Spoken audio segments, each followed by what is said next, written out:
Let's talk a little bit about you. Give me a little bit of your boxing journey. Why? I mean, I know you've put in decades into boxing, decades. Yeah, well, you know what? I started in martial arts, actually, in Taekwondo. Okay.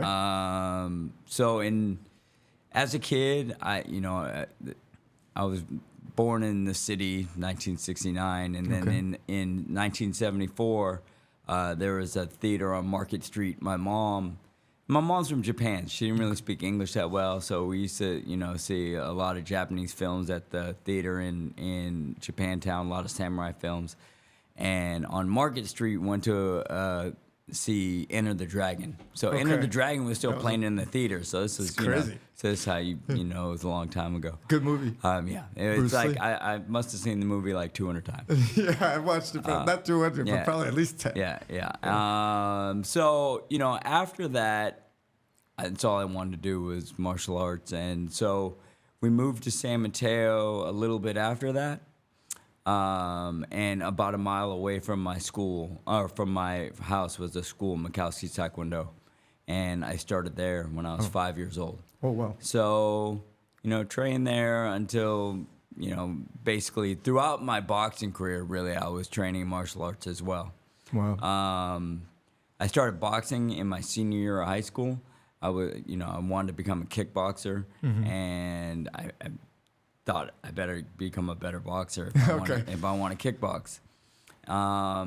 It just so happened there was a guy at our Taekwondo school.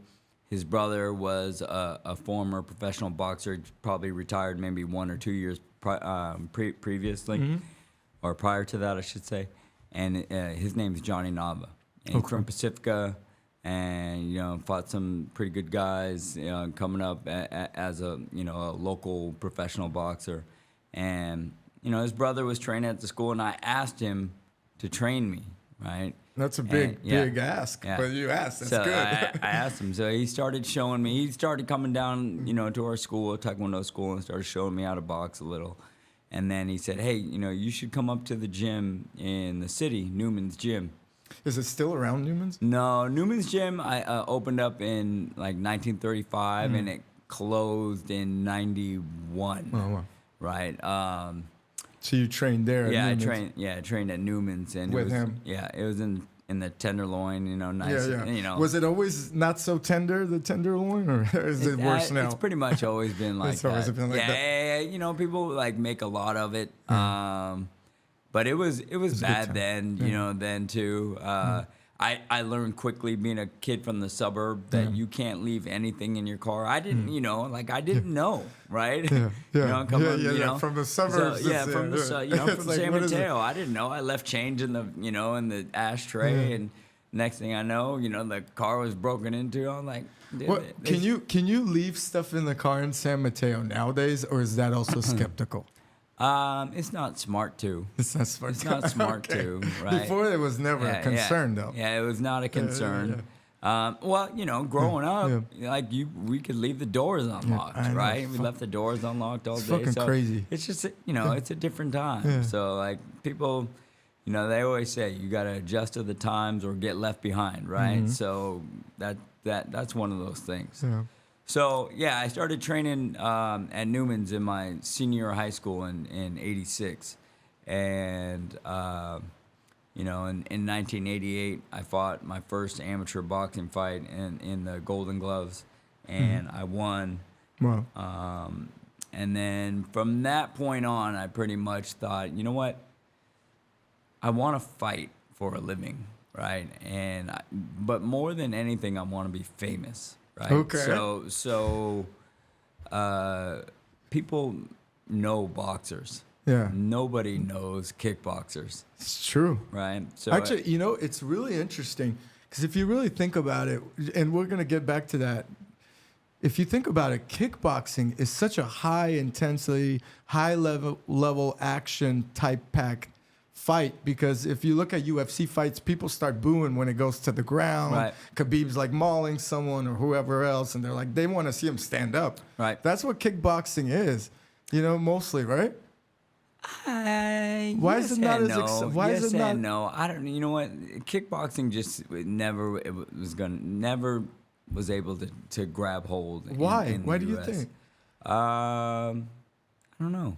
I don't know. Like, really, I mean, if you watch like the level of fighting between boxers, like high level boxers and high level kickboxers, the skill level and the precision of technique is just not it's not comparable, right? And it's the same thing with UFC or MMA, right? If you look at the precision of punches or strikes, striking that you see in boxing as opposed to MMA, it's night and day. Yeah. Now, a very interesting thing that I heard that I would say Max Holloway is like the only boxer or fighter, MMA fighter, that kind of feels like there's technicality behind him. Yeah, but like, I mean, but that's only because like of you're comparing him to the guys he's fighting, right? Yeah. So like, he can't make it in boxing or couldn't, otherwise he would have, right? Yeah. And so like the thing is, when the less weapons you have, the harder it is, right? So when you have a bunch of weapons, like MMA, you can grapple, you can punch, you can kick, you can knee, you can elbow, right? Yes, it's brutal, especially when you get on the ground and there's ground and pound, elbows on the ground. So that's brutal. But like when you have to stand in front of somebody for 3 minutes straight, for 3 minutes, but not only 3 minutes, but for championship fights, 12 rounds, 36 minutes, right? Where you only have your left hand and your right hand. Yeah, and you can't go anywhere. Right. Yeah. I mean, that's why you were hitting me with a noodle stick, and when I took a couple classes with you. Hey, get your hands up, right? And so the thing is, and people say, well, MMA is much harder. Not really. It is difficult in its own right, and you have lots of things that you have to not necessarily master, but get very proficient at. But in boxing, you have to master left hand and right hand. And that's all you got. That's all you got. And you're blocking and hitting with that. Right. And there's not much holding. Right. Like, and you're not allowed to. Yeah. Right. So you can hold for a second, and the ref comes and breaks you. You can't take like a minute to yourself, like we see it in MMA or in jiu-jitsu or anything else. You could lay on top of somebody and catch your breath. Right. You know what I mean? And then get back into it on the second win. You can't do that in boxing. No. Yeah. So you decided, you said, wait a minute, kickboxing's not as popular. I want to be famous. I'm going to continue boxing. Let's go on with that. Yeah. So I stuck with boxing. I ended up winning 2 more Golden Glove titles. Wow. So I won 88. I lost in 89. Ooh. I won 90 and 91. Oh, wow. And then after the 91 National Golden Glove tournament, I lost in the quarterfinals to a guy named Julian Wheeler, who ended up representing the U.S. in the 92 Olympics. Wow. So he was a tough guy. So that was, that was my last amateur fight. And I said, I'm ready to turn pro.